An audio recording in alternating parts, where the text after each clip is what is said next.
प्रदेश कार्यालयामध्ये आयोजित या पत्रकार परिषदेमध्ये मी सगळ्यांचं मनापासून स्वागत करतो।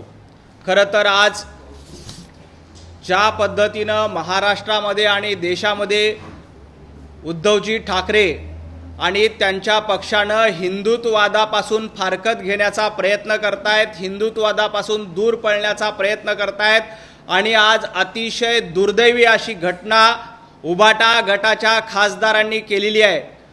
वंदनीय हिंदू हृदय सम्राट बाळासाहेब ठाकरे यांनी सातत्यानं हिंदुत्ववादासाठी पुढाकार घेतला होता, हिंदुत्ववादासाठी संपूर्ण आयुष्य पणाला लावलं। वंदनीय बाळासाहेब ठाकरे यांनी हिंदुत्ववादासाठी लढा दिला आणि हिंदुत्ववादांसाठी आपलं आयुष्य पणाला लावलं। त्या उभाटा गटानं आज हिंदुत्ववादाच्या विरोधामध्ये भूमिका घेतलेली आहे।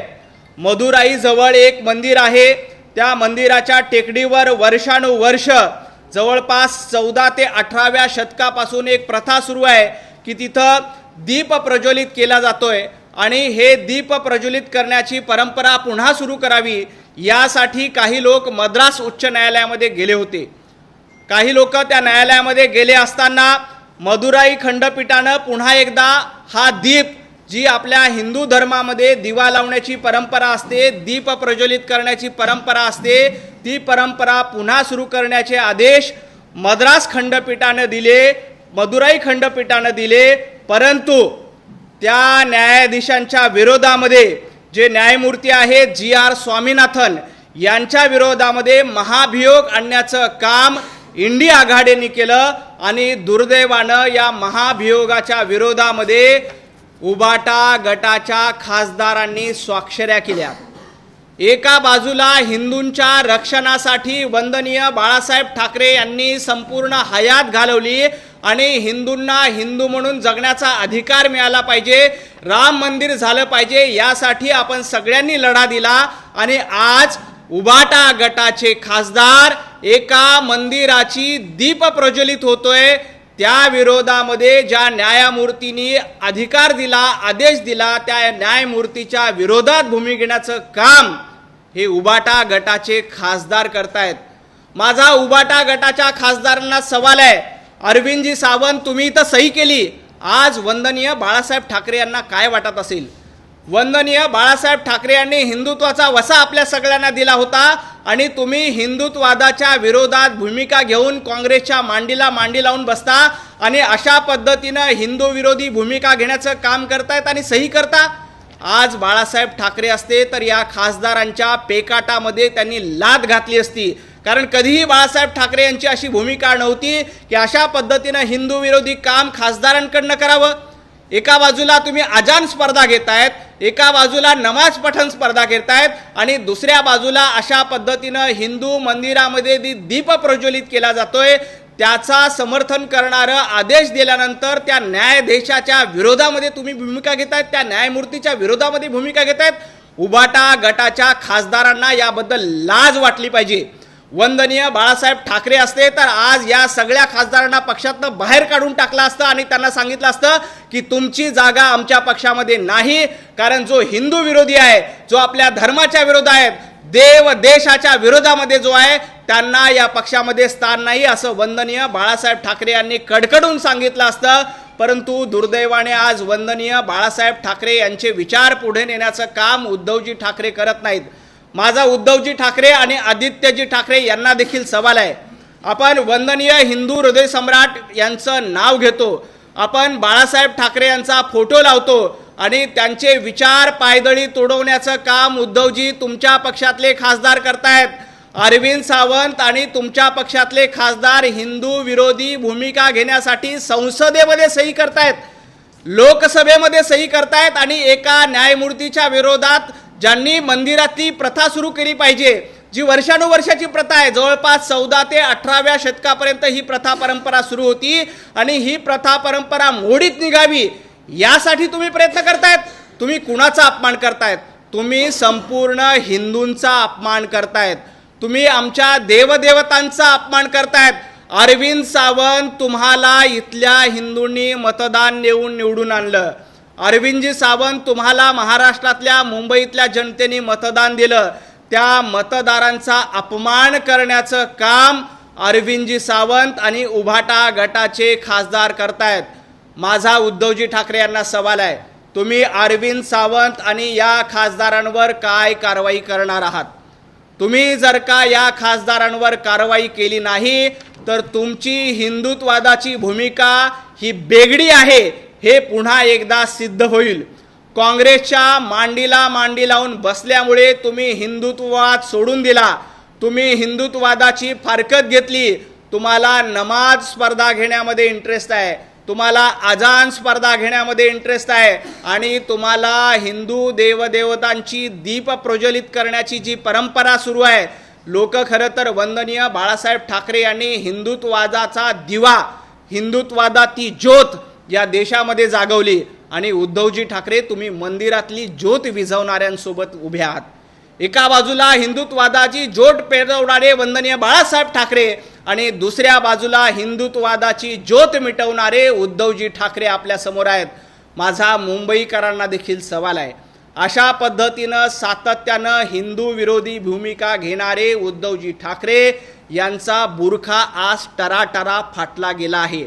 आजपर्यंत यांनी हिरव्या मतांसाठी बुरखा धारण करण्याचा प्रयत्न केला होता, परंतु अशा पद्धतीनं हिंदू विरोधी भूमिका घेऊन आपल्या हिंदू मंदिरातील प्राचीन परंपरा आहे तिथं ज्योत पेटली पाहिजे यासाठी सगळे आक्रमक असताना, तुम्ही कोर्टानं आदेश दिलेला असताना त्या न्यायमूर्तींच्या विरोधात महाभियोग आणण्यासाठी तुमचे खासदार सह्या करतात, तुमचे खासदार पत्र लिहितात.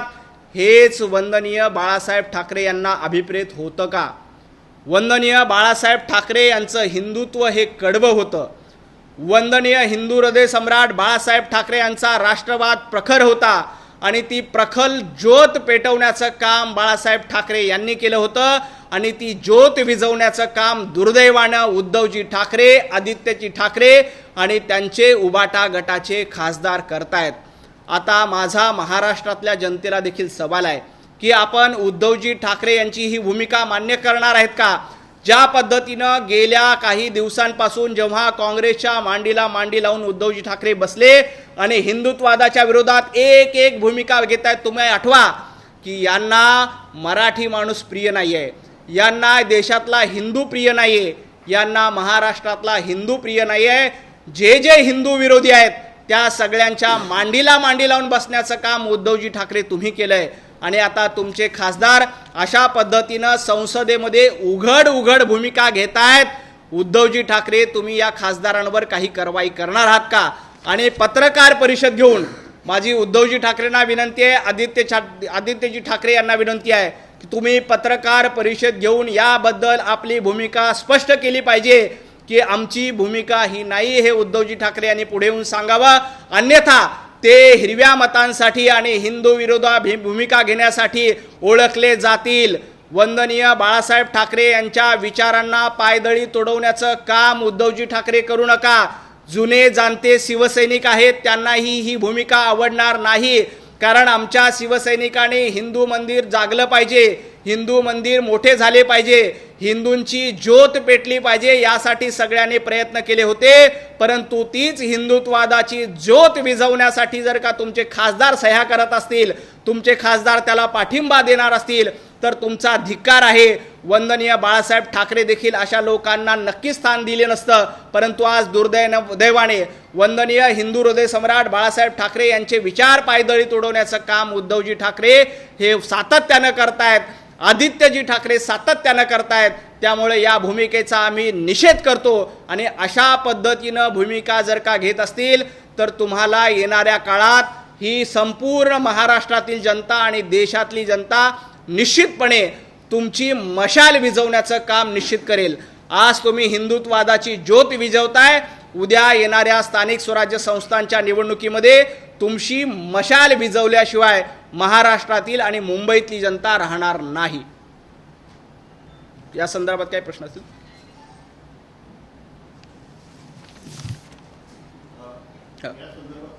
हां विचार.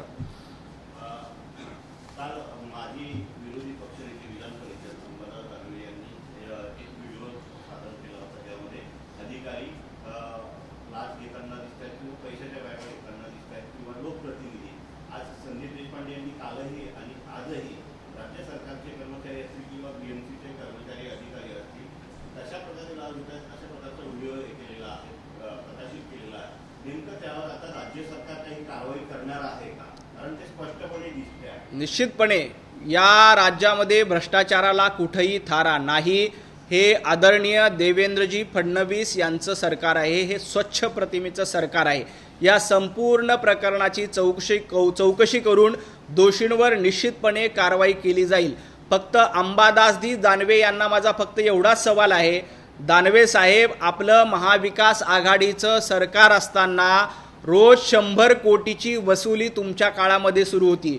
दिवसा ढवळ्या वेगवेगळ्या लोकांकडनं पोलिसांना टार्गेट दिलं होतं की 100 कोटी रुपये तुम्ही वसूल करा आणि आमचं टार्गेट पूर्ण करा.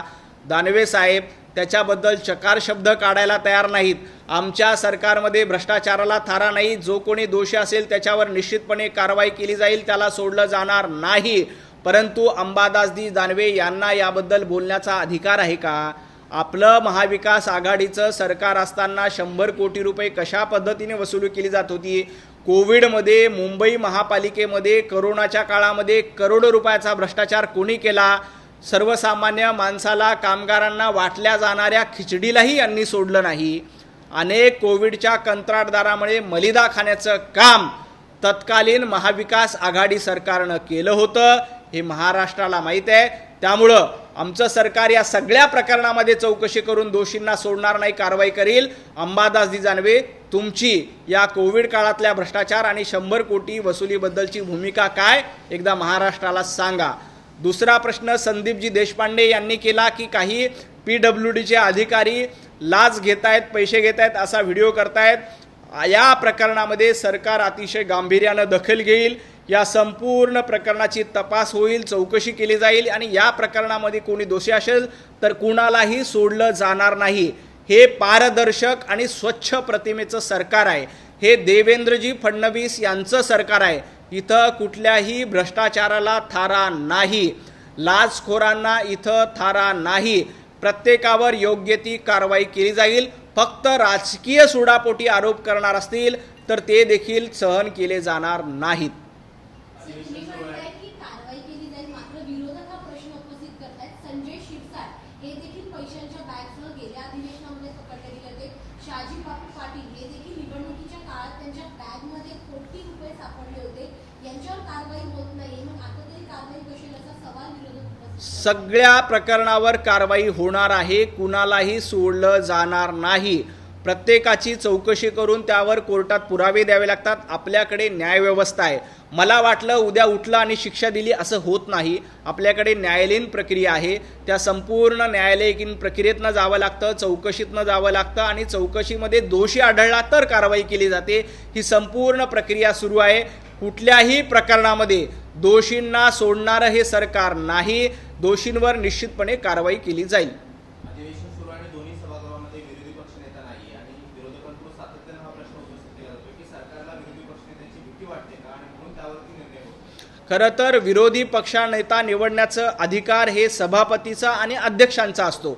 आपल्याला माहीत आहे की घटनेमध्ये तरतूद असते की तुमचे संख्याबळ असलं पाहिजे. तेवढं संख्याबळ दुर्दैवानं आणि सुदैवानं विरोधकांकडे आता नाही आहे. त्यामुळं संख्याबळाच्या अधिकारावर विरोधी पक्षनेता मागवायचा असतो. आता विधान परिषदेमध्ये संख्याबळ आहे, परंतु विधान परिषदेमध्ये काँग्रेसला वाटतं की आपला विरोधी पक्षनेता व्हावा, उबाटा गटाला वाटतंय की आपला विरोधी पक्षनेता व्हावा, राष्ट्रवादी शरद पवार गटाला वाटतं की आपला विरोधी पक्षनेता व्हावा. या तिघांचं जर एकमत झालं, वर्षभर यांचं एकमत होणार नाही, तरीही यांचं एकमत झालं तर येणाऱ्या काळामध्ये आदरणीय सभापती राम शिंदे साहेब आहेत, ते याबद्दल योग्य ते निर्णय घेतील. पण विधानसभेमध्ये यांचं बहुमत नाही. विधानसभेमध्ये देखील यांचं एकमत होत नाही, कारण आदित्यजी ठाकरे यांना वाटतं की आपण विरोधी पक्षनेते व्हावं. भास्कर जाधव बाशिंगात बांधून बसलेले आहेत, पण भास्कर जाधवांना आता त्यांच्या रत्नागिरी जिल्ह्यामध्ये देखील स्थान मिळत नाही. विनायक राऊत आणि भास्कर जाधवांमध्ये काय भांडणं आहेत हे माझ्यापेक्षा तुम्हाला पत्रकार म्हणून जास्त माहीत आहेत. त्यामुळं भास्कर जाधवांनाही विरोधी पक्षनेते मिळणार नाही याची कल्पना त्यांना आहे. आदित्यजी ठाकरे यांचं नाव पुढं करण्याचं काम काही लोकांकडनं केलं जातं. आता बघूया, त्यांच्यामध्ये आधी एकमत होऊ द्या, मग निश्चितपणे आमचे सभापती आणि विधानसभेचे अध्यक्ष त्यावर योग्य तो निर्णय घेतील. यापूर्वी सुद्धा अशाच प्रकारची परिस्थिती असताना सुद्धा भाजपाला विरोधी पक्ष पक्ष नेतेपद किंवा शिवसेनेला विरोधी पक्ष नेतेपद दिलं होतं त्यावेळेस संख्याबळ आम्ही पाहिलं. नाही, आम्ही आता काँग्रेस किंवा एनसीपी म्हणून आताही कोणीही विरोधी पक्ष नेते देणार नाही असं म्हटलंय का?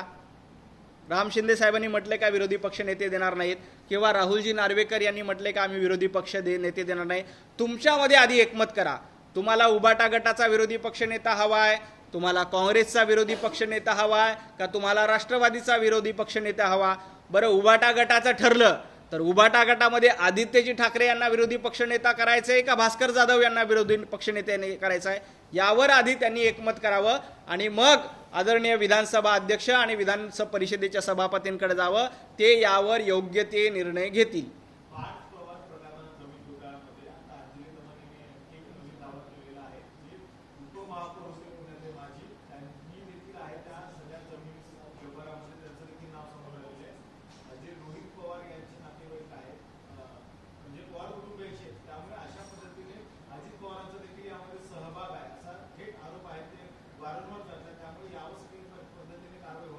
आपल्या सगळ्यांना कल्पना आहे की या सगळ्या प्रकरणामध्ये चौकशी करण्यासाठी एक समिती नेमली. त्या समितीचा अहवाल आल्यानंतर या प्रकरणामध्ये जो कोणी दोषी असेल कुणालाही सोडलं जाणार नाही. प्रत्येक दोषींवर कारवाई केली जाईल. फक्त आपल्या समितीचा अहवाल येईपर्यंत वाट बघावी लागेल. प्रत्येक प्रकरणामध्ये घाई करून चालत नाही. रीतसर त्याची चौकशी होईल. पोलीस तपास करतायत, अधिकारी समिती त्या पूर्ण प्रकरणाचा अहवाल घेत आहेत. या प्रकरणामध्ये जो कोणी दोषी असेल त्याच्यावर निश्चितपणे कारवाई केली जाईल.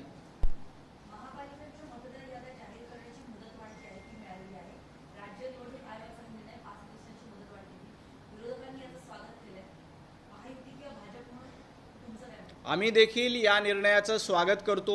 दुबार मतदार नकोत. दुबार मतदारांपुढे खुणा करण्याचं काम निवडणूक आयोगाच्या माध्यमातून केलं जात आहे. आम्ही देखील दुबार मतदारांबद्दल शंका घेतली होती. स्वतः आमचे नेते आदरणीय आशिषजी शेलार यांनी देखील पत्रकार परिषद घेऊन हा मुद्दा मांडला होता.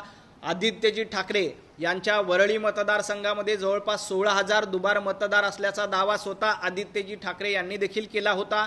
आमचं देखील म्हणणं आहे की दुबार मतदार हे लोकशाहीसाठी घातक आहेत आणि दुबार मतदार निश्चितपणे हटवले पाहिजे आणि मतदार यादी स्वच्छ असली पाहिजे. परंतु गेल्या काही दिवसापासून उद्धवजी ठाकरे हे फक्त हिंदू दुबार मतदानावर शंका घेत आहेत. राज ठाकरे हिंदू दुबार मतांवरच शंका घेत आहेत. आपण बघताय की आदित्यजी ठाकरे किंवा उद्धवजी ठाकरे ही काय भूमिका घेत आहेत की पाटील दुबार मतदार आहे, कदम दुबार मतदार आहे, अशा पद्धतीनं जाणीवपूर्वक सूर्यवंशी दुबार मतदार आहे, अशा पद्धतीनं जाणीवपूर्वक हिंदू लोकांची दुबार म्हणून नाव घेत आहेत.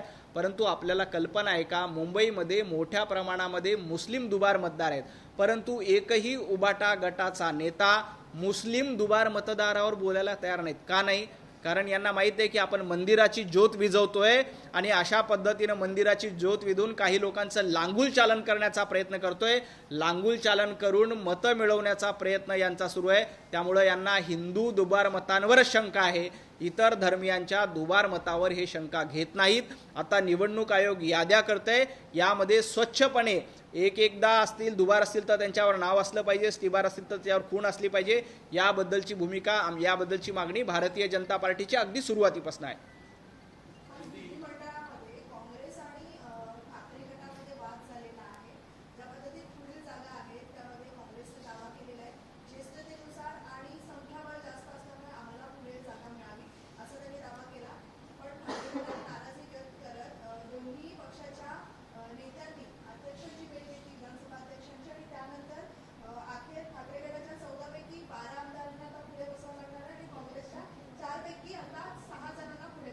मी मगासपासून सांगत होतो की यांच्यामध्ये एवढी भांडणं आहेत ना की विरोधी पक्षनेता कोण व्हायचं, पुढे कोण बसायचं, निवेदन कोण द्यायचं. परवा विरोधकांची पत्रकार परिषद नागपूरमध्ये झाली की आधी काँग्रेसनं बोलायचं, उबाटा गटाने बोलायचं का राष्ट्रवादीने बोलायचं, याच्यावरून तुफान भांडणं झाली त्यांची. आणि मग ते पत्रकार परिषदेला समोर आले. विजय वडेट्टीवार यांनी तासभर भाषण केलं. मग भास्कर जाधव म्हणले आता काय बोलायचंय. अशी अवस्था काँग्रेसची आणि उबाटा गटाची आहे. यांचा विरोधी पक्ष नेता यांना ठरवता येत नाही. कोण कुठे बसणार याच्यावरून ही यांची अवस्था आहे. तर इंडिया आघाडीची भेंडी करपलेली आहे. कशा पद्धतीने आणि मुंबईत तर आपल्याला कल्पना आहे की मुंबई महापालिकेत काँग्रेसने सोबळाचा नारा दिलाय. त्यामुळं आता इंडिया आघाडी आणि महाराष्ट्रातल्या महाविकास आघाडीच्या ठिकऱ्या उडाल्यात. यांची भांडणं आता सुरुवात झाली. आता म्हणतात की आम्हाला पुढे खुर्च्या द्या, मग म्हणतील मागे खुर्च्या द्या, मग हळूहळू हे शेवटच्या रांगेपर्यंत येऊन भांडतील. कारण महाराष्ट्रातल्या जनतेला माहीत आहे की महाराष्ट्राचा विकास भारतीय जनता पार्टी आणि देवाभाऊच करू शकतात. हे खुर्च्यासाठी भांडतायत. खुर्च्यासाठी भांडणारे विरोधक आहेत, तर जनतेसाठी लढणारे आणि जनतेची मदत करणारे सत्ताधारी आहेत, देवाभाऊ आहेत. हे महाराष्ट्रातल्या जनतेला माहिती आहे. निश्चितपणे विरोधक अशा पद्धतीचे नको ते मुद्दे काढून कोण कुठे बसायचं काय फरक पडतो. त्या सभागृहामध्ये बसण्याचा अधिकार जनतेने दिलेला असतो आणि तुम्ही सभागृहातल्या शेवटच्या बाकावर बसलात काय किंवा पुढच्या बाकावर बसलाय का, तुम्ही विचारलेला प्रश्न महत्त्वाचा असतो. तिथे कुठल्या रांगेत बसलात हे महत्त्वाचं नसतं. पहिल्या रांगेत प्रश्न विचारून जर का तुम्ही उत्तर मागितलं त्यालाही तेवढीच किंमत असते आणि शेवटच्या रांगेमध्ये बसून प्रश्न विचारला तरी त्याला तेवढाच अधिकार असतो.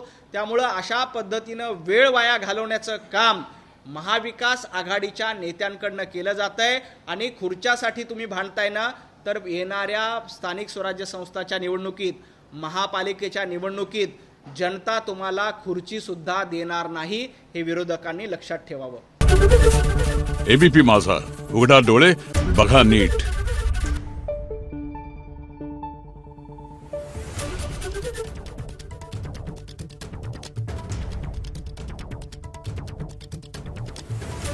Thank you.